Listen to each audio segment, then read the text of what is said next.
Hello and welcome to the Court Case Podcast with me, your host, James Court. And me, Sweet Tea. We've got an amazing episode for you today. Today, we're going to be talking about uncontacted tribes. That's right, we're going to be talking about those people in the world that have no idea what else is going on in the outside world. And we're going to give our verdict on whether it should stay that way. All of that and more is coming right after this. Hi there, I'm Matthew McConaughey. Some of you might know me from my work as an actor. Other people might know me for being one of the most quotable actors of all time. But when I'm not making movies or making something that gets turned into a meme, I love to listen to the Court Case Podcast. All right.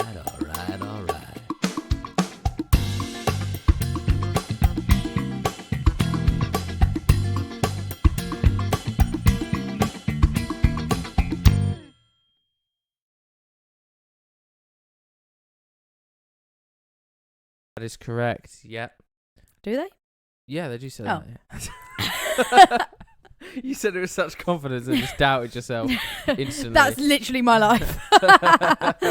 But we've had quite a cool couple episodes recently. The Flat Earth one got a lot of responses. Oh, God, we nearly got cancer. I'm joking. We didn't get cancelled, but a lot of I'm joking. What was really weird was we posted just before the episode came out, but we got loads of sort of like angry, accusatory comments from flat earthers when I think that our episode is very impartial. So basically, they're commenting on our post. They're not even commenting on the episode. So basically, they are seeing our posts, our photos of what we've put as flat earth. Yeah. Just for promotional purposes. Obviously, that's not what we believe. Uh-huh. Obviously, we know that's not what flat earthers believe. Like, we've literally had a flat earther on the podcast explaining it.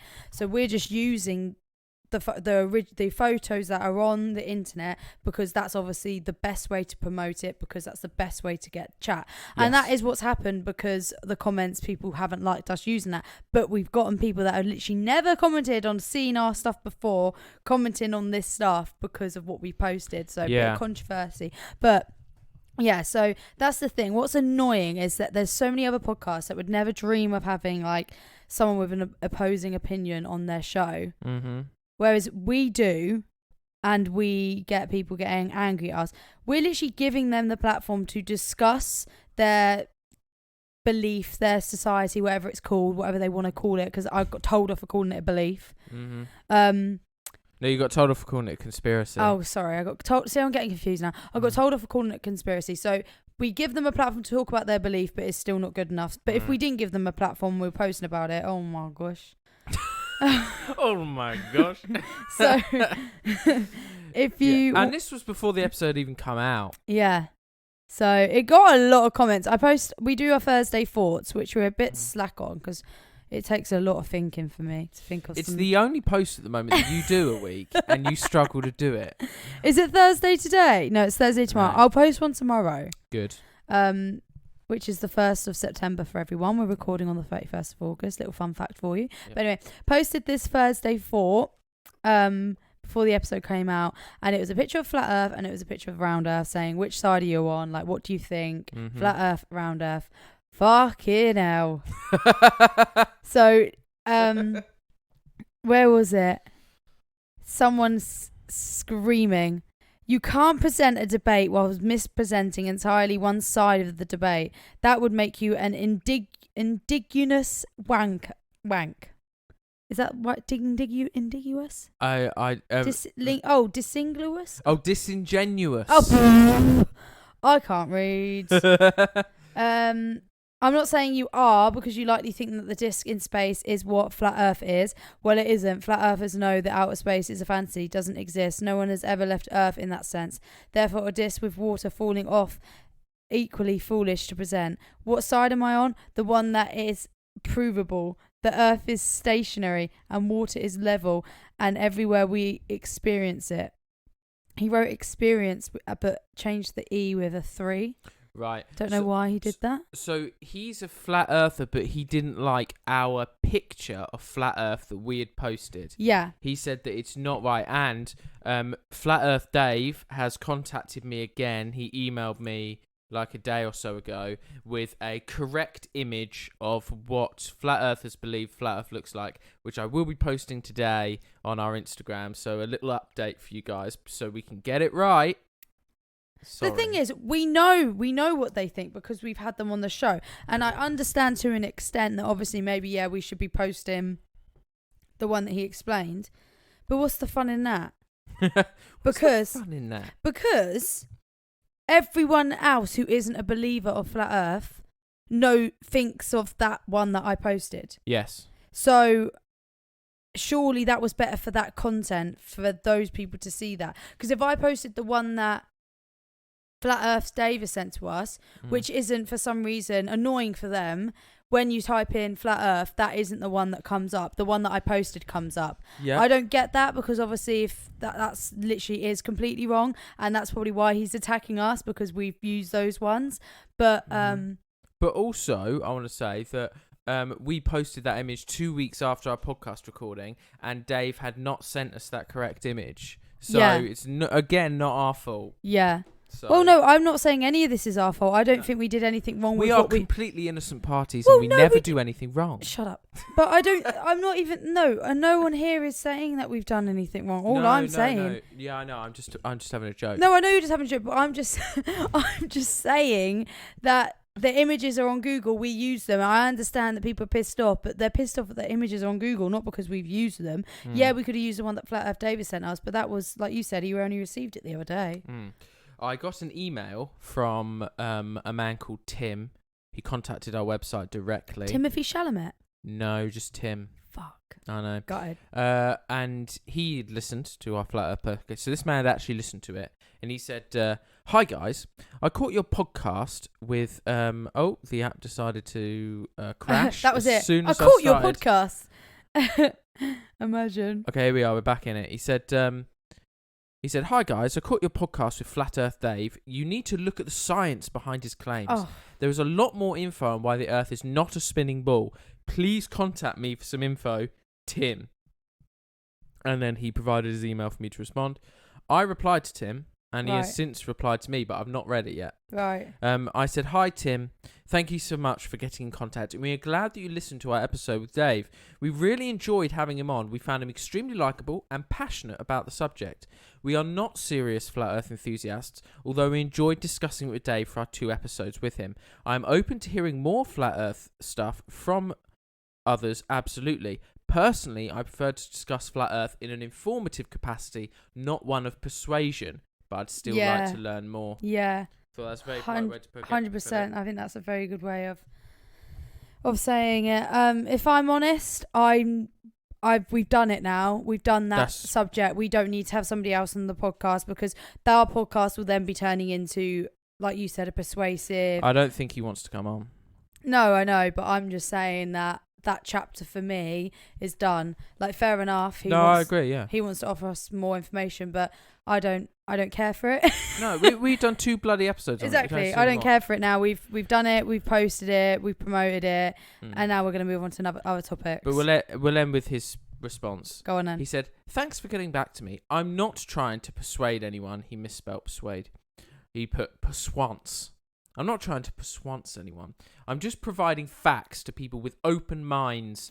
I'm part of a Discord server called 24/7 Flat Earth Discord, where we discuss Flat Earth and the problems with the ball Earth in in-depth discussions. It's more of a scientific way of looking at it without making speculations we can't prove. If you're interested in coming on Discord to have a chat, then I can organise it. It's a friendly place, as long as you can be honest. Please let me know, Tim."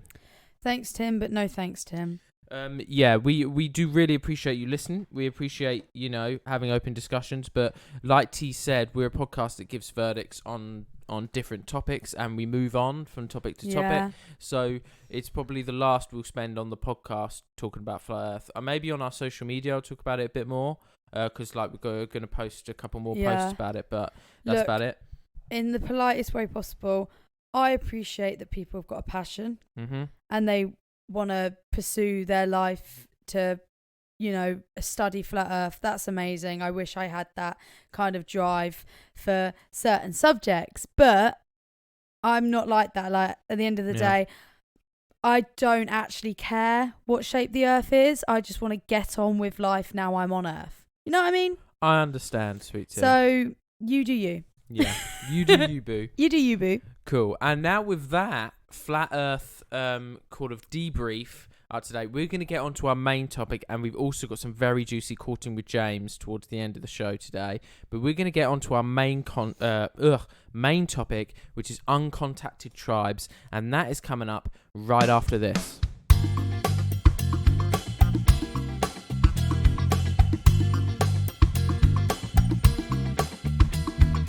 Welcome back, everybody. So today's main topic, normally I do tell T what the topic is, and I don't really say much else. But yeah, but me and James ain't been speaking recently, so he's not told me. No. But no, I didn't even tell her what it would be today. I just that when we recorded that intro, when I teased it, it's the first that she knows what the topic is. Yeah, he stared into my soul to see my reaction. Mm. It's very strange. So when you think of the term uncontacted tribes, what springs to mind for you first? What do you think? How do we know about them if they're incontactable? Fair enough. Fair enough. It's not that they're uncontactable. It's that Is it in or on? Because I said incontactable. uncontactable. I don't know. Anyway, it's not that it's all that. Oh, actually, there is one that we physically can't. But it's not that. It's the fact that we have tried to contact them and they don't want it at all. Oh, right. And the reason why I've done this topic is because literally 2 days ago, a tribe was in the news in headlines, basically, which we're going to get to later. I didn't know that. Yeah, so I saw it and I was like, this is actually a really fascinating subject, because what fascinates me about it is there's these groups of people in the world that they're still basically in the Stone Age. They're tribes. They're in huts. Yeah. And they've had contact with people and they don't want anything to do with it, and they've just lived this whole existence not knowing or caring about the outside world, and it just fascinates me. That is fascinating.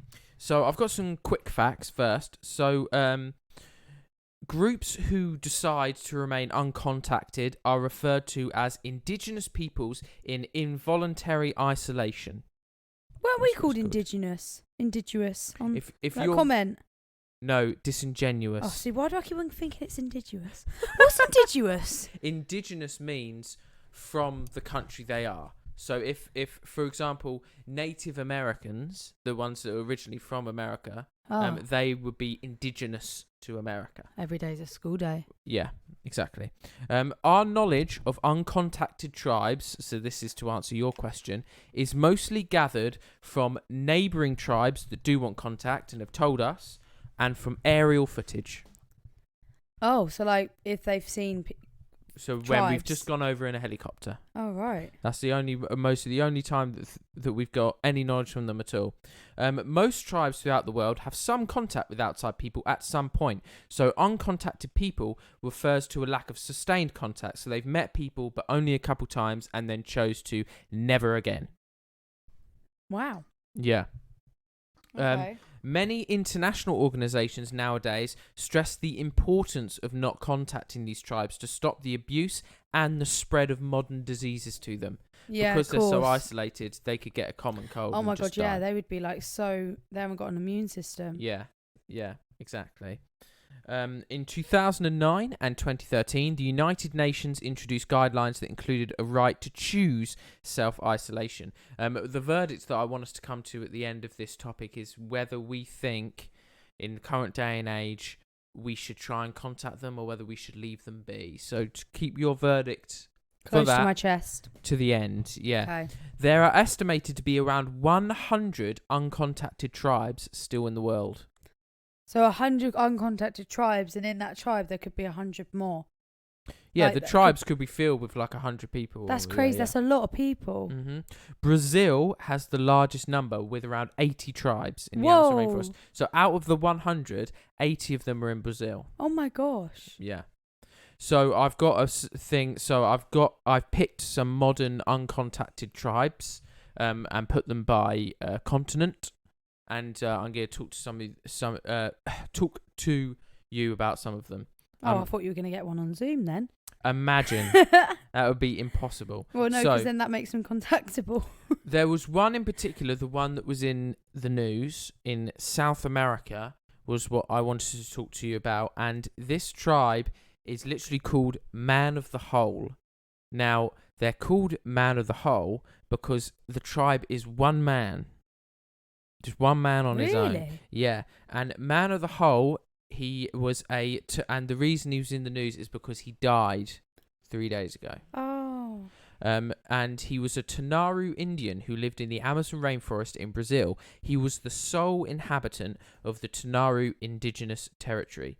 It is not known what language the Man of the Hole spoke, what his people were called, or what his name was. He is described as the world's loneliest man, and his life is described as the stuff of nightmares. That's horrible. He was the last surviving member of his people following their genocide by Brazilian settlers in the 1970s to 1990s. The remaining survivors were killed in an attack by illegal miners in 1995, and he then lived alone from the mid-90s to his death in 2022. So his whole tribe was wiped out apart from him, and he lived on his own in the rainforest for over 20 years Damn. until he died. Jesus. How sad is that? That is really sad. Yeah. His language is extinct because no one knows what it is, and he had no one to talk to. So, Oh my god. like, he wouldn't have spoken his own language for well over 20 years. How mad is that? Wow. There is footage of. There's a few little bits of footage of him online. That in 2018, the Brazilian government released some footage of him chopping down trees in the woods to show that he was like alive and healthy or whatever. All right. He lived primarily by hunting and gathering and moving frequently. He left behind a deep hole of unknown purpose in each of his homes, giving rise to the nickname, the Man of the Hole. Ah. The holes were over 6 feet deep, and he survived an attack by an armed rancher in 2008, and in 2018 attracted international attention when Funai released a video of him to raise awareness about the threats faced by uncontacted people. Yeah, so they released this viral video of him chopping trees in the woods, and it's just mad to me to think that how disgusting people can be. This whole tribe's been wiped out, and it's caused him to just live on his own for 20 years. So how did he die? How do we know that he died? How? I will. Are you getting to Well, basically, the Brazilian government, obviously have said that no one's allowed to contact him, but they have people that have monitored him over the years, from okay. afar, like from a mile or so afar. They've gone and found him and checked on him. Oh right. He was found dead in his home on the 24th of August, 2022. So that's just about a week ago. He was found lying down in his hammock and ornamented with feathers as if awaiting death. It was estimated that he died in July and was about 60 years old at the time of his death. Oh, he died in July, but they only found him in August. That's how little they, Oh my monitor gosh. him, yeah. But I just thought that was like harrowing. Yeah. Just how I can't imagine literally living on my own for 20 or so years to the point where, like, even if you're in prison, like, you've got contact with other people. Yeah. He's got no one who speaks the language. He wouldn't, even if he saw people, he wouldn't understand them. That's really, really sad. Yeah, it's mental. But moving on to some other uncontacted tribes, it gets a bit gnarlier if you go over to India. So, in India is home to two uncontacted tribes that both live in the Andaman Island chain. Have you ever been there, T? No. So the first tribe is called the Andamanese, and an Andamanese tribe called the Jarawas live on the main islands, largely isolated from other people, so they are thought to number a few hundred people. But the second tribe, now this tribe is just, it blows my brain. Right. Because let's see if it blows mine. Man of the Hole, he was in mainland Brazil. He had contact with some people in the past and stuff. Obviously, he's seen white man. Well, no, it wouldn't be white man. It would be Brazilians. He's seen Brazil man, kill all of his other tribe, Yeah. But these Sentinelese people, Now they have had almost nothing, right? They live on an island called North Sentinel Island in the Bay of Bengal. And if you go on it on Google Maps, normally if you search, for example, the UK on Google Maps, you've got the whole map or something like that. If you search North Sentinel Island, it is just blank because they can't get any Google images of it. Yeah, no one can get on there, so they have no idea what the train's like. See, right, this is a quick question before you go into that. Yo. How do they manage to like get on an island and like claim it and like not actually be like told to get off? Well, people think from contact with the tribes on other islands that are happy to contact people that they must have been there for thousands and thousands of years. They've just always been on that island. So no one really knows. So like the government couldn't like go over to that island one day and say, right, get off. Not without killing them all.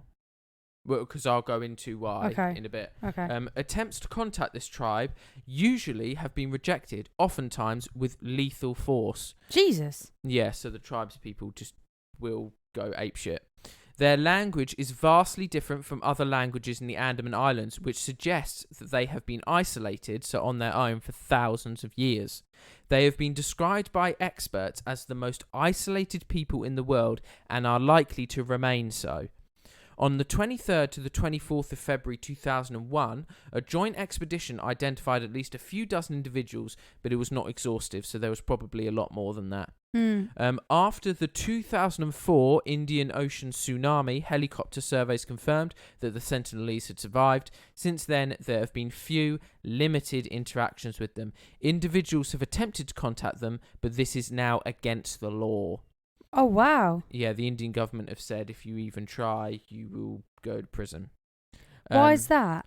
Because, one, they're extremely violent, so it's dangerous for you to do it. And two, they want to protect that people. You don't want to bring diseases over there. You don't want to, trespass on their land. Because if they did give them diseases, then you don't know how they're going to react.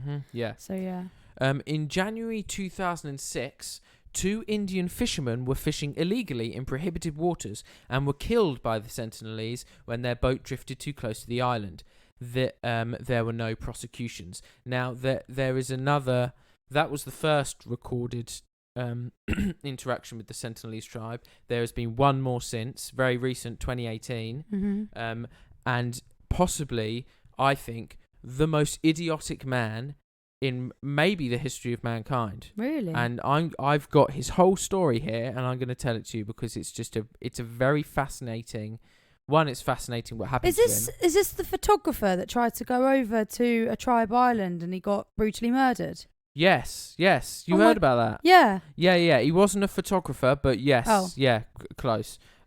So his name was John Allen Chow, and he was an American evangelical Christian missionary. So we went and saw the Book of Mormon. Yeah. So he's basically like that. Did he try and preach them? I knew it was something like that. He wanted to go over there and spread the word of God. Yeah.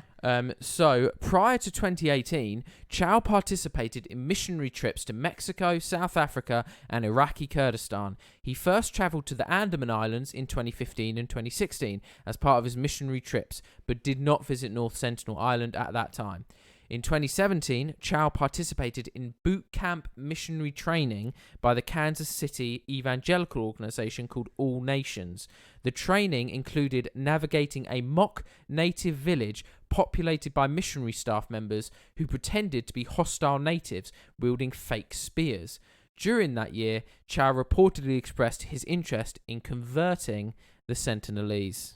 Jeez. So he had this training session with his fellow missionaries, and they pretended to be natives with fake spears. And he was like, "This sounds fun. I'll go over there and I'll try and convert them to God." So do you actually think that he's just going to miraculously change this whole tribe that have been doing that for thousands of years? He honestly thinks so, because he did leave a diary, but there are some excerpts on the internet which I've got here, but there's not the full thing. It'd be fascinating to read, but it's not. So, in October 2018, Chow travelled to and established residence at Port Blair, capital of the Andaman Islands. He prepared an initial contact kit.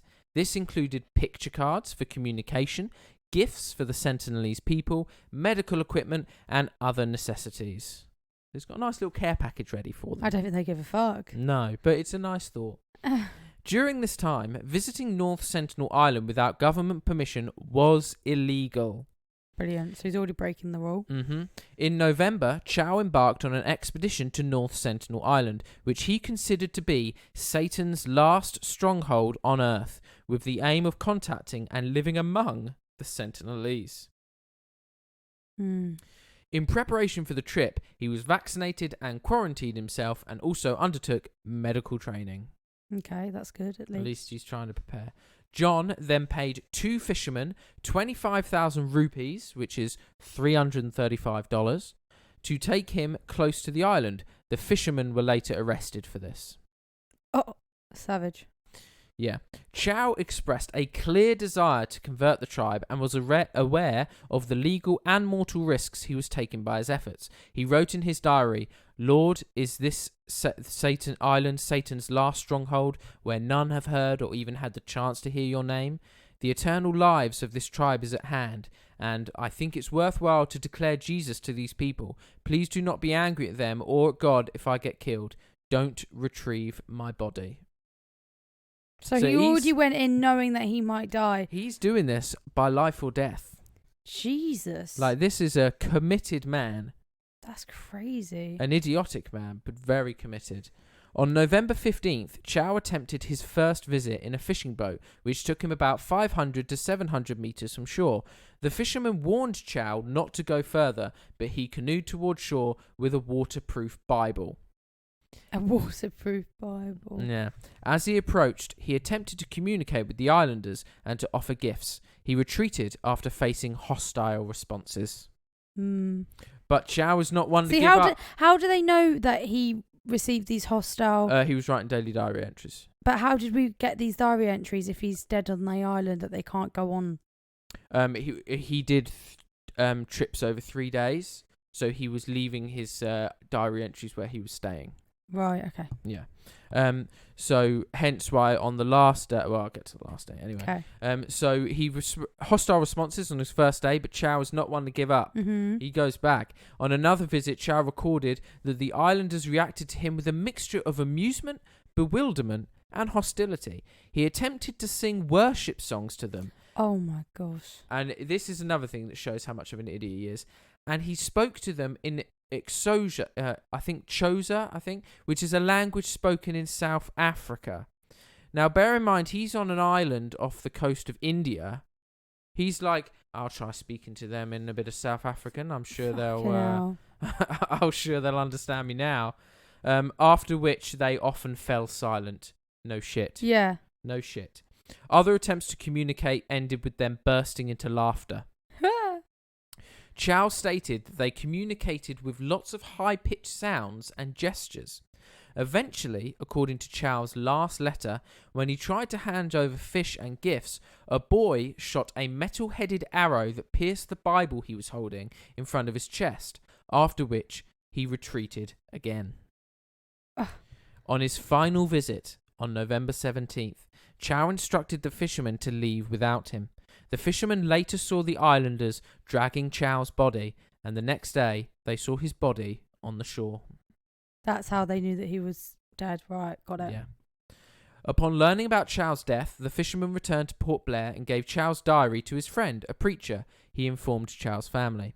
Despite efforts by Indian authorities, which involved a tense encounter with the tribe, Chow's body was not recovered. The law authorities had an intense encounter with the tribe. They tried to go and collect the body, and then the tribe sort of like shoot him away. Oh my gosh. Yeah, so the body was not recovered. Indian officials made several attempts to recover the body, but eventually abandoned all efforts. A murder case was opened following his death. Well, why? They're not going to arrest anyone. I know, and they haven't.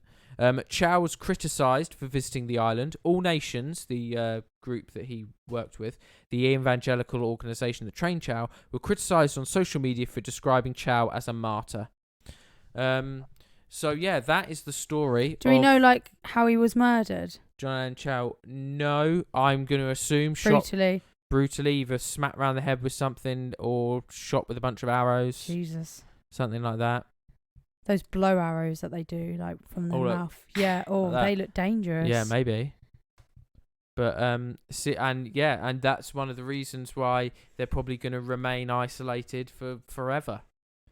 But what blows my mind about this tribe in particular, right, is that you've got two scenarios here for this tribe. Is their whole tribe, not one person that's been born in these thousands of years has thought, what's over there if I swim off of this island? Well, they might have, but they... Or they have tribesmen that are just extremely persuasive and just Yeah, don't want to leave. Like, I don't know, like guards. Like, if they try and get offshore, they're going to get murdered. Because Yeah. we don't know. They might have... That might have happened. We have absolutely no idea. We don't know what their society is like whatsoever. No. So the leaders of the tribe could be like, we'll kill you if you leave. Yeah, or whatever. exactly. But either that or what is it about their life on that island where possibly all of them just think, we don't need to know, we don't need to swim off this island. But then that's like us, James. Like, we've got this life, we're born into this life. Could you see yourself dropping everything and going and joining the tribe? No, but the thing is, no, I couldn't, but I know what's out there. I know that tribes exist. Because of this life. Yeah, because of this life. But the thing is, what I'm saying is, they don't know any of that exists. And maybe that's why they don't want it, because they don't know what it's like, and it's like the fear of the unknown. Yeah, it could be fear of the unknown. But if you think that every human is built different with a different personality and different dreams and stuff, Yeah. there's not been one tribesman in there that's thought, I want to see what's out there. But like we said, there might have been, but they might not have. They might have tried swimming over, but they could have been killed like that other man. We have no idea. Mad to me. Or unless it is just a case of they're all happy being there together. Like, that's just like kind of like their religion, like a cult, if you will. Is a tribe a cult, would you say? No. Completely different things. Really? A cult is like a really hardcore religion. A tribe is just people you live with. It's just a colony of people. They probably have a religion. I was going to say, surely they have a religion. They most likely have a religion, Yeah. but we don't know about it. But yeah, but how could these people want something that they don't know what it is? They might think about it, but be like, oh, we could be worse off. Yeah, but what I'm saying is, for example, back in history, Sir Walter Raleigh from England, he was the person that discovered America. One day he was on England and he was like, I don't know what is in the sea all the way that way, let's go find out. I'm saying is, I find it mad that there's not a tribesman that's been like, what is off this island, let's go find out. Yeah, but then what they could think is that everywhere's a tribe, and if they go to a different part, they could get killed. Like that man got killed when they came onto his island. You've no idea what they're thinking. Yeah, there's a tribe in Brazil that when white man first made contact with them, they thought that they were ghosts. Really? The tribes people thought they were ghosts because obviously they were white. Damn. But what I want to know your verdict's like. Now we're in an age where everything is connected. There's climate change happening, so the world is like in peril. Should we leave these people to it? Should we try and seek more contact with these sort of people? No. Yeah. I think leave them to it. They're obviously happy because, like you said, if they wanted to, if they really, really wanted to, if the whole tribe was like, nah, this ain't for us anymore, let's go and see what's over there, and they all came over, we would let them in open arms. Like, we would, bring them into society and help them, but they don't want to, or maybe they do, but they can't, or whatever. But I don't think we should be making that decision for them.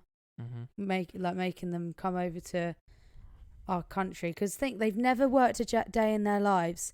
They just hunt for their food, and that's it. If they came over here, oh my god, they'll have to work for money, pay bills for houses, like they'll have no education. Like, it would be mad. Well, it would be, even teaching them would be hard. It would be I think even teaching the English language, or the American, or not American, like wherever they go, like South African, Indian language.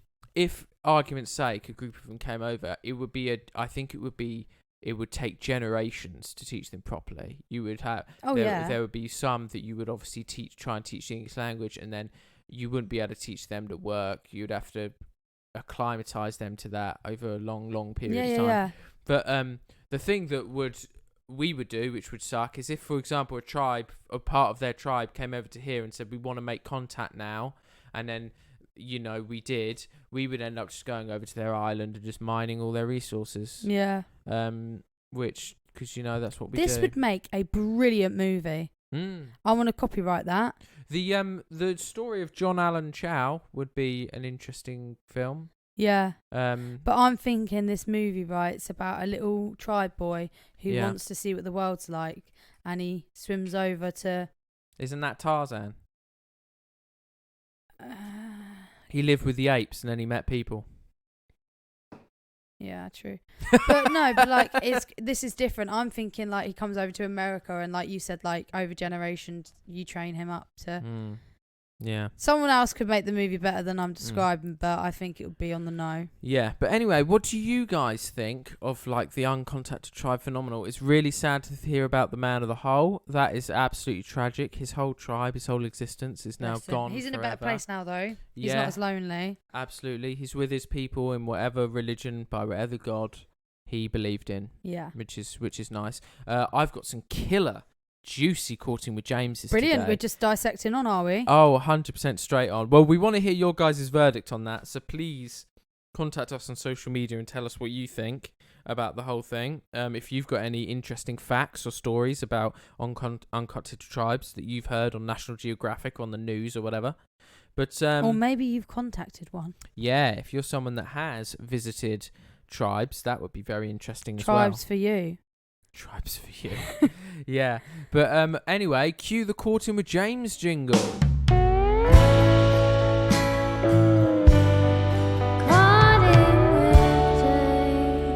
Okay, I've got 4 today, and I'm hoping we can get to them all. Okay, if not, we'll just have to bleed them over into next episode. But I'm going to start with a biggie.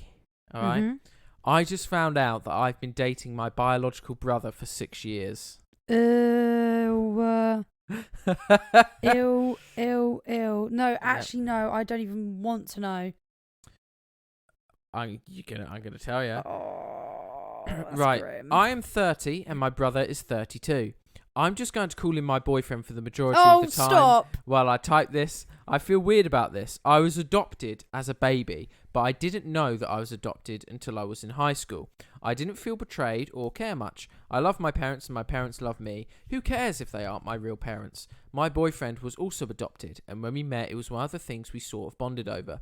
We both didn't learn we were adopted until high school, and we both were lucky and had good families. We weren't passed around from foster home to foster home. Our relationship was and still is great. We understood each other very fast. We were attracted to each other quickly. I've never met someone and felt immediate attraction and familiarity.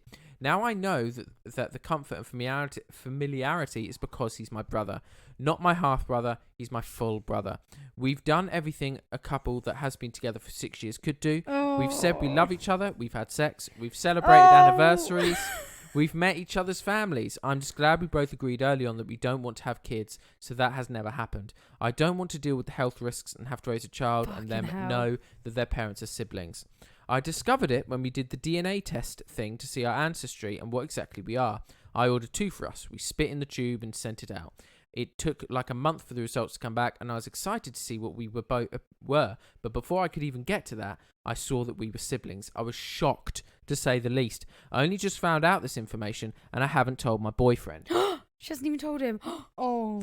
I'm really hoping they made a mistake, but things are kind of starting to make sense to me now. We always get the, you guys look so alike, or he's the male version of you. Oh. Long before this test, we've always gotten compared. We always just laughed it off, but I've spent the morning looking at pictures of us together and realising that we really do look so alike. It's freaking me out, and I don't know what I should do. I still love my boyfriend/brother, and we have been together for 6 years. We have a house together and a whole comfortable life. I'm hoping that this test is wrong, and we'll do a real test soon, but I'm panicking. I still see him as the love of my life.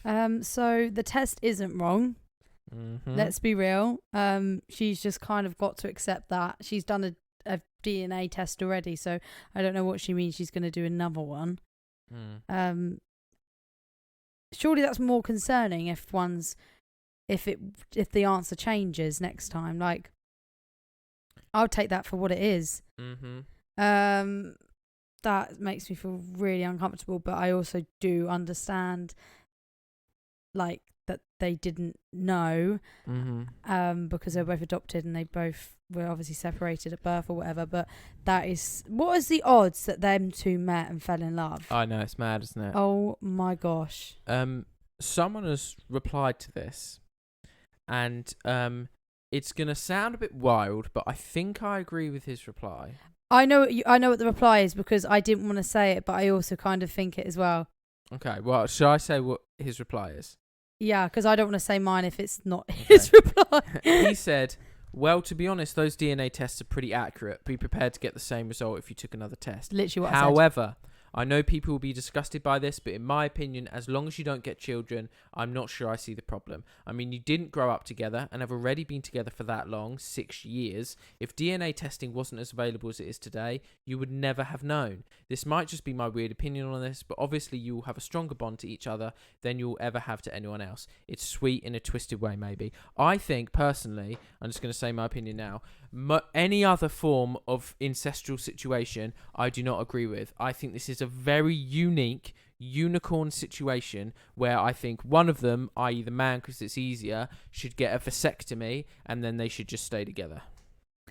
Yeah, I do agree kind of to an extent. I don't know why we're kind of promoting that, but I think for me, there is like billions of other people in the world.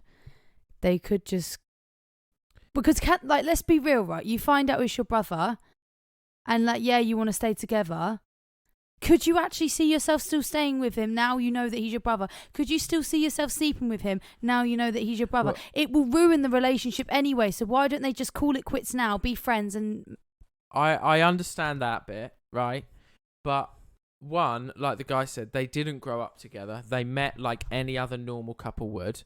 And I understand about the DNA test. They've been together 6 years. They've got a house together. Yeah, no, they've decided that they both do not want kids. I know. So that's not a problem. That's the main problem with incestuous relationships. And also the fact that it's fucking wrong. Oh yeah, and that as well. Yeah, obviously. I just think as long as they get stronger birth control, I think in this one instance, I think fuck it. But in the majority of other ones, I think... What, as in like just stay together and just don't tell anyone ever that you're brother and sister? Yeah. And just don't get married. She said to him, she knows the information, and she said at the end of that post, I still see him as the love of my life. So it's clearly not faulted her feelings that much. Gosh, I want an update to see, like, she obviously needs to tell him as well, because you can't have a relationship where you know that he's your brother and he has no idea. That's fucked. Yeah, she said she's going to tell him. Obviously. But I want to know what his reaction is, because if his reaction is, we've got to call this quits now, that's interesting. But if they both end up both wanting to stay together, then fair enough to them. Yeah, that's mad. Jesus. On to the next one. If there's ever an update, please let me know. Oh, I will do, absolutely. So this is a little bit more of a tame one in comparison, but it's something that I want your opinion on. Okay? Because I think it's interesting. Okay. Anyway, so this is cool. This one is called "My husband's boss refers to another employee of my husband's as his work wife." So what? Wait, sorry. My husband's boss... Is that a woman? His boss a woman? I don't know. We'll find out in a minute. Okay. Refers to another employee as my husband's work wife. Right, okay. I don't know why the paranoia is hitting so hard right now. I've never really felt paranoid about my husband cheating or anything like that, so I don't know where this is coming from. Basically, my husband called letting me know he's on his way home. He was telling me about his day, about how his co-worker Mark brought in the makings of a sandwich and started making everyone in the office sandwiches for lunch. That's... Bit weird. She's also said bit weird in my opinion, but whatever. So my husband and Serena, the work wife, both have basically identical sandwiches now. And the boss... What the fuck? And the boss walks in and says to him, "Are you guys sharing a sandwich?" To which my husband responds no and explains the surprise lunch. I asked him why he thought his boss thought he and Serena were sharing a sandwich, and he told me that his boss has been saying Serena is like his work wife because they always joke around together and get each other coffee. I asked, how long has your boss been calling her your work wife? And he told me it's been like a few weeks. Also, I didn't think anything of it at the time, but now that I'm writing all this out, I've noticed that over the past couple of weeks, he's twice picked her up a case of Gatorade from Costco and brought it to her home. And when we What? That's Yeah. weird. And when we stopped by the liquor store, he got her 2 cases of wine because he had told her where we going by text and later brought them to her house. What? So he was bringing wine to her house. So I want your opinion on the term work wife and work husband. Is that something that you think is right or not? I think I've got a different opinion on it than you. What do you think my opinion is? Well, you're not gonna like it. No, I don't like it, no, at all. See, I don't care for it. Right. So. Like, it doesn't bother me. Oh, right. Yeah. Like, if you worked in an office and you had a work wife, I'd find that funny. Because I know that that's not, like, genuinely... Like, obviously, right, this is the difference. His is bad because I feel of his behaviour, like buying her wine and Gatorade and taking it to her house when she's very... Exactly. When she's very capable of doing it herself. Mm-hmm. That's where I draw the line. But if it's just, like, a case of, like, I don't know, like, just at work, I don't know, like, it's just a name that they call you because of, I don't know, the way that you behave or how similar you are, or like she helps you out or you help her out. I think that's like chill. Yeah, but but if you start actually acting on it, that's when I think there's a problem. The problem I have here is when you use that term is you could just have a work mate or your work close friend, like the boss saying but that doesn't sound as good, does it? Your work close friends. But the boss saying that gives me the aura of stirring the pot, because he obviously knows that he's got a wife. You would know that about your employees, especially because it sounds like they pick each other up to and from work. So him calling her work wife feels like he's stirring the pot. I think it's I get what you mean. Even more so than if the husband came up with the term work wife himself. I think but I mean, like, at the end of the day, I don't think it's a term that needed. I just think as a term, yes, it can be harmless, but I also just think, like, you don't really need that term. No, I get what you're saying, but I think, like, that I'm more in the mind of it's harmless until acted upon. Mm-hmm. Like, I just think it's a funny thing. Yeah, but I mean, if at your job someone said that you had a work husband, I would immediately be a bit like, what's going on there? Yeah. Because, yeah, it just seems a bit meh to me.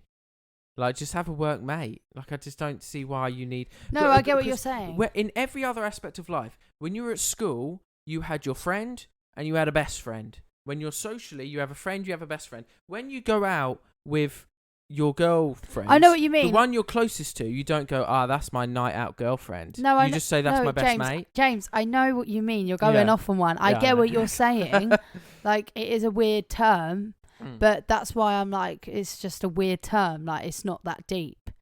Right. Unless it's acted upon. I think that's when the problem. He's acting upon it, so that's why there's a problem. But if you had a work wife and it was just a case of at work, and then outside of work you didn't act upon it, then it really wouldn't bother me. Fair enough. But maybe that's just because I'm such a chill girlfriend and I'm not psycho. Maybe. Okay, the next one. This one I read and I was like, what is happening? Like, I don't understand. I've never heard of this before. Right. It's wedding involved, so already juicy. So, am I the arsehole for kicking my sister-in-law out of my wedding because of what she wore? Now, you might think immediately, this sister-in-law's worn a white dress to the wedding. Oh, no, it wasn't actually. I was thinking that she wore like something slutty or something. Close, but also no. We'll get to it. I, 32 female, married my boyfriend, 33 male, yesterday, and things could have gone well as they did, given what happened. My sister-in-law, 24, so the brother is 33, she's 24, so there's almost 10 years difference, has always been close with my husband, which is great and all, but sometimes it seems like she's obsessed with him, and a little too close if I'm being honest. She tackles him, sits a little close to him, always grabbing his arm, his waist, things of that nature. Just brother and sister, isn't it? Very wait, what? Oh, it's sister and brother we're talking about here. So it's her sister-in-law. So it's the husband's brother, sister. Oh my gosh, that is quite weird. So my sister-in-law chose not to be in the wedding party due to scheduling issues, so she was just going to be a guest. I walk down the aisle, and everything is wonderful. I get to the altar, and as the priest is saying some shit, I don't know why she said it like that. Lovely. This is her wedding here. As the priest is saying some shit, I look over towards the side furthest from the aisle, and I see my sister-in-law dressed in a fucking red dress. I was fuming. It took everything for me in that moment to not scream. Of course, sister-in-law wore the colour that traditionally meant you fucked the groom.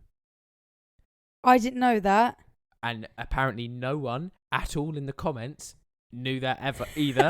It's not a term. I googled it. I've never heard of it before in my life. It's not on Google. It's not on Google, that term. So where has she gotten this from? Where the fuck has she heard that from? I know. And she put how convenient. And also, so you think this sister has fucked your husband, which is is her her brother, and instead of asking your husband, have you fucked your sister, you were just going to kick... What the hell? Yeah.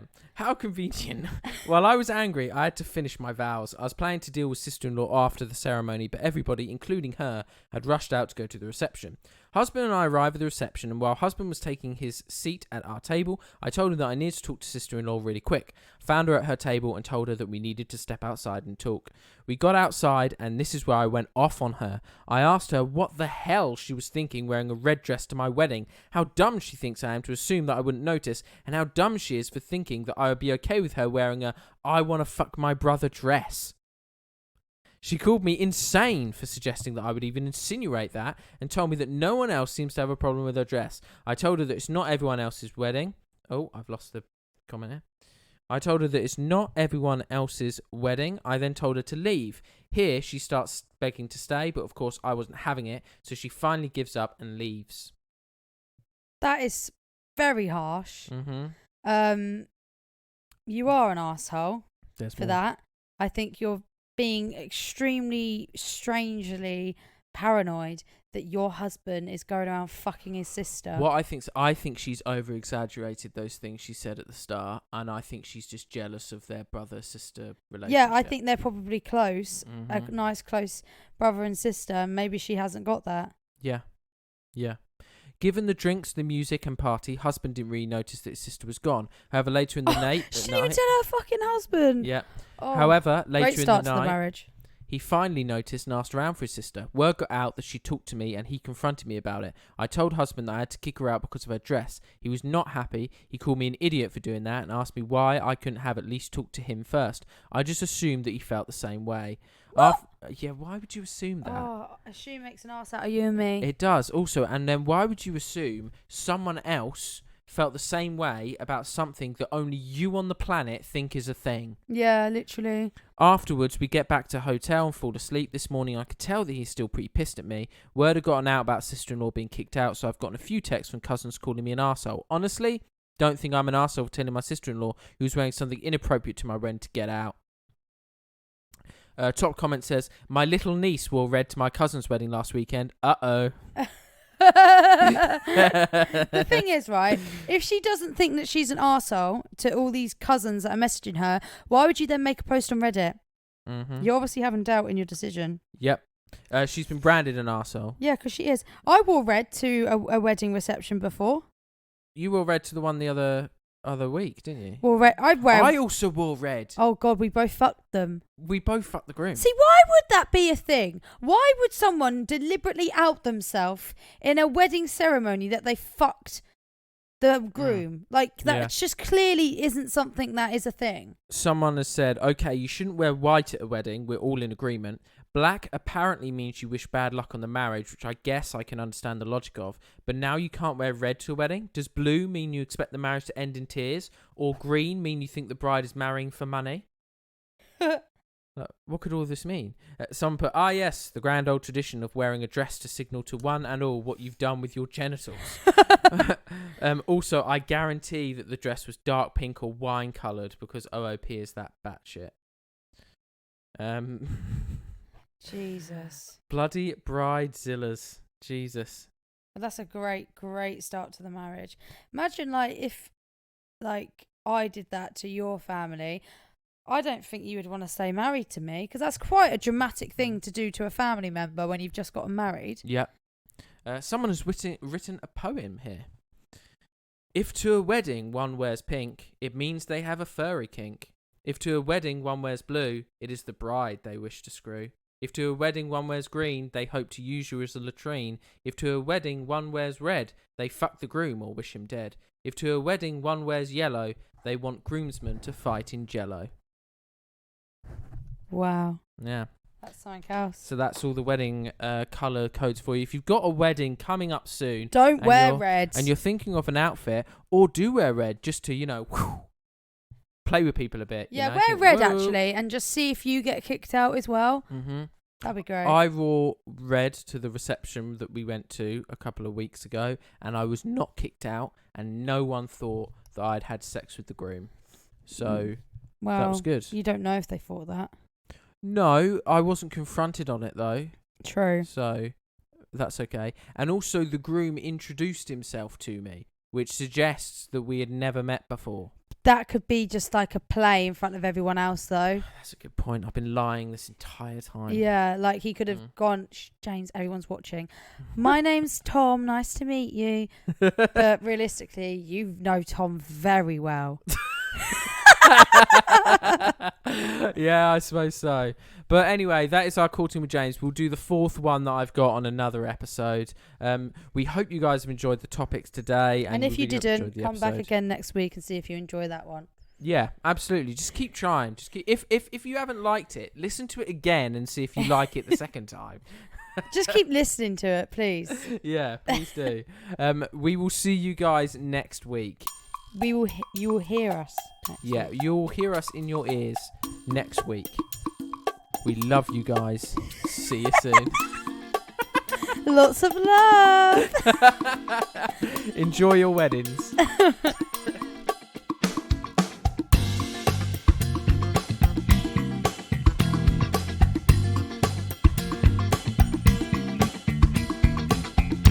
Hello and welcome to the Court Case Podcast with me, your host, James Court. And me, your host, Tegan.